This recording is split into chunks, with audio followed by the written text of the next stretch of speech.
바뀌는 거죠. 그러면 남는 시간을 어떻게 소비할 것이냐 하는 것이 사람의 굉장히 중요한 관심이 될 수밖에 없습니다. 물건을 소비하는 것이 아니라 시간을 소비하는 것. 그래서 호모 사피엔스가 아니라 호모 루든스, 유리한 인간. 호모 사피엔스에서 시작해서 이제 인류는 300만 년, 300만 년 전에는 호모 사피엔스였지만 지금은 호모 루든스가 될 거다 하는 얘기를 하고 하비 피플이라는 얘기도 합니다. 영국은 외로움 담당 장관을 신설했다고 올 초에 보도가 나왔는데 외로움 담당 장관은 아니고요. 차관, 너무 단절, 고독, 관계의 단절 뭐 이런 것에 생기는 사람들을 위해서 외로움 차관이라고 하는 거 신설했는데 오늘 아침 보도해 보니까 서울 시민의 3분의 1이 극단적인 고독의 외로움에 시달리고 있다는 보도가 나오더라고요. 아마 4차 산업혁명 시대는 더 그럴 겁니다. 그래서 신은 죽었다고 했는데 니체가 신이 살아날 것이라고 4차 산업혁명 시대에는. 왜냐하면 사람들이 많이 불안해하고 세상은 빨리 변화하고 그 누군 같은 의지에 그래서 화이트 칼라, 블루 칼라, 뭐 그레이 칼라가 있지만 이제 앞으로 블랙 칼라 신부님들할지 이런 분들이 이제 더 존경받는 시대가 오지 않겠냐 하는 얘기도 합니다. 그 우리나라가 뭐 이렇게 이제 한류 1.0, 2.0, 3.0 단계에 거쳐서 왔습니다. 뭐 제가 자세한 말씀은 안 드리겠습니다. 그런데 아시는 것처럼 우리가 중국에다가 일본에다가 드라마 수출하면 일본 회사랑 중국 회사를 다 몰아가잖아요. 그게 지원 산업이 없기 때문에 그럽니다. 할리우드는 지원 산업이 금융이랄지 컨설팅이랄지 이런 지원 산업이 있기 때문에 저렇게 세계적으로 미국의 할리우드를 키웠는데 우리나라는 지원 산업이 없는 거죠. 법무도 없고 금융도 없고 재정도 없고 그냥 제작만 있는 거죠. 근데 그 제작은 중국에서 다 데려갑니다. 우리나라 필리를 갖다가 임금을 갖다가 10배, 20배를 주고 다 데려갑니다. 그래서 조만간 이제 추격을 당할 위기에 있다는 것이죠. 게임은 한국이 세계 최고라고 했는데 게임은 이제 한국 회사의 대부분이 중국이 일대 주주인 상황이 됐습니다. 영화는 중국이 할리우드보다 이제 더 많은 영화를 제작합니다. 그 중국몽이 아까 1대1로 뭐 2025를 표현됐지만 또 다른 한층에서 문화강국이 되겠다는 것이고 사드를 핑계로 해서 하나님은 드렸지만 사실은 한국이 한류로 아시아에서 문화중심 국가가 된 거 더 이상 용납하지 않겠다 하는 겁니다. 또 우리가 이거는 현재는 어쨌든 뭐 BTS는 중국이 없잖아요. 현재는 앞서가 있는 건데 여기에 대해서 전략적으로 관심을 가져야 한다. 그래서 4차 산업혁명 시대는 컨텐츠하고 컬처가 많은 나라가 국민들이 행복하게 하는 나라라는 관점에서 좀 생각을 해봐야 되지 않냐 하는 생각이 듭니다.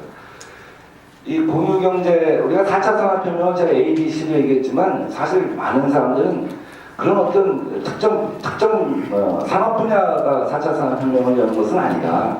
실제로는 지금하고 전혀 다른 경제 구조가 나타날 것이다. 아까 중개자 없는 경제도 마찬가지고 이제 공유경제 같은 걸 얘기하는 거죠. 그래서 공유경제랄지 이런 새로운 어떤 경제 구조 이런 거 갖다가 우리가 헤쳐나가기 위해서는 공정거래가 굉장히 중요하고 사실 공정거래하고 혁신성장은 뭐 동전의 양면 같은 얘기죠. 그런 과정에서 유니콘기업이 많이 나올 것이다 하는 생각을 합니다. 이거는 아마 제가 대정부 주민 때 쓴 걸 그냥 건다는데 여기서 이제 제가 조금 말씀드리고자 하면 이런 공유경제나 새로운 경제 구조를 갖다 우리가 맞이하려면 사실 중요한 게 사회적으로 어떤 그 대타협을 하냐 하는 것이 굉장히 중요한 의제가 될 수밖에 없을 것 같아요. 얼마 전에 박용만 그 대한상의 회장이 광주에 가서 연설을 하면서 어떤 제안을 하셨죠.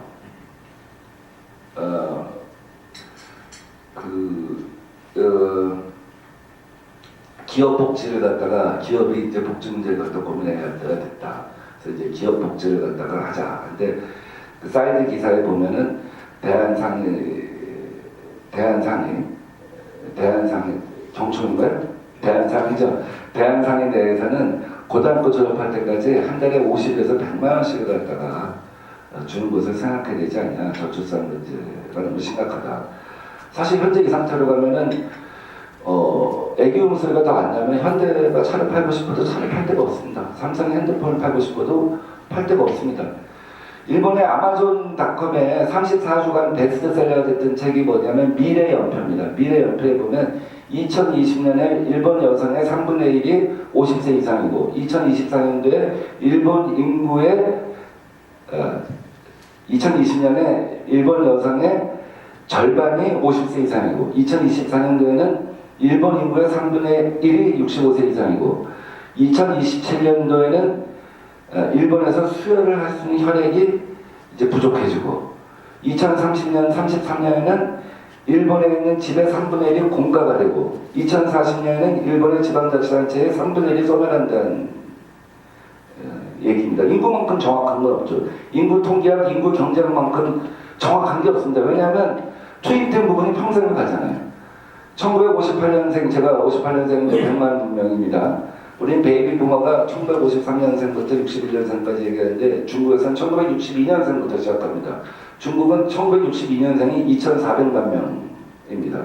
제가 1958년생 100만 명을 낳는데 100만 명이 그때 태어났는데 지금은 40만 명이 안 되잖아요. 서울 같은 경우 학대 출산율이 0.98이잖아요. 그러니까 그쪽에서 그런 고민을 할 수밖에 없어요. 근데 반대로 그 대신 다른 얘기를 하는 거죠. 상속세 문제랄지 한국에서는 상속세를 현재의 구조화에서는 65% 상속세를 내갖고는 어떠한 기업도 경영 방어가 안 된다 등등 차등 의결권 얘기를 할지 이제 몇 가지 얘기를 갖다가 이제 하는 겁니다.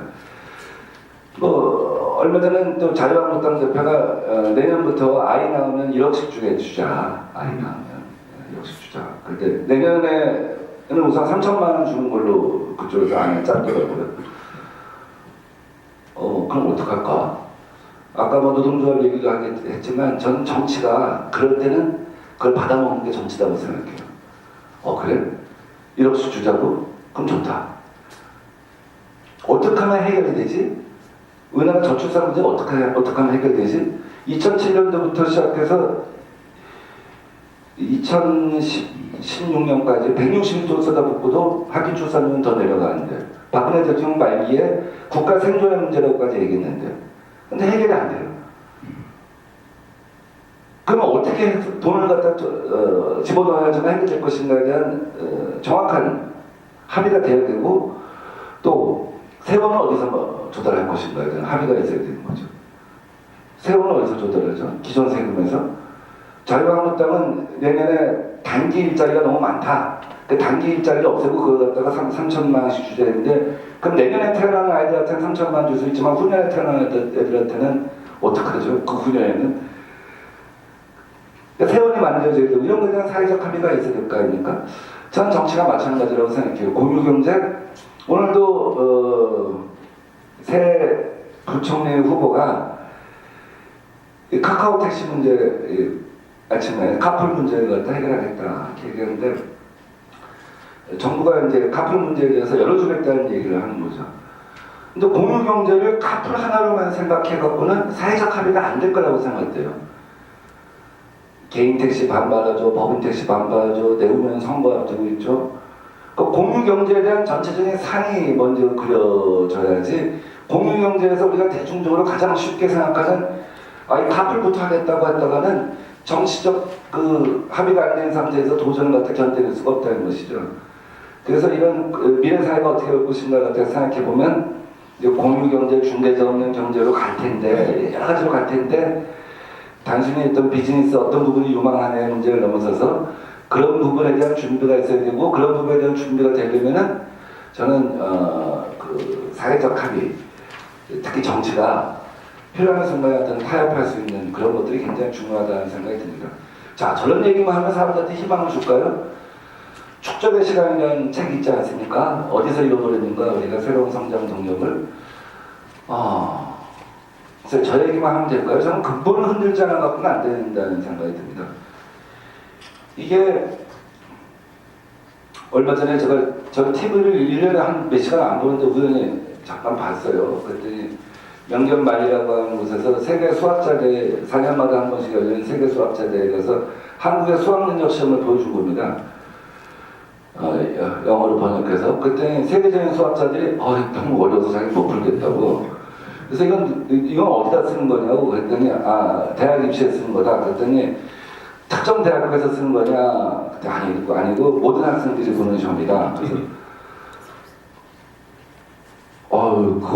그것이 가능하냐? 모든 학생들이 이런 시험을 보는 게 이렇게 어려운 문제를 1시간인가 내에 푸는 게 가능하냐? 근데 이걸 배워서 수학 능력에 무슨 도움이 되냐가 이제 최종적인 질문이었어요. 근데 이 수학을 갖다 배우기 위해서 사교육비가 우리나라에서 1년에 6조가 나갑니다.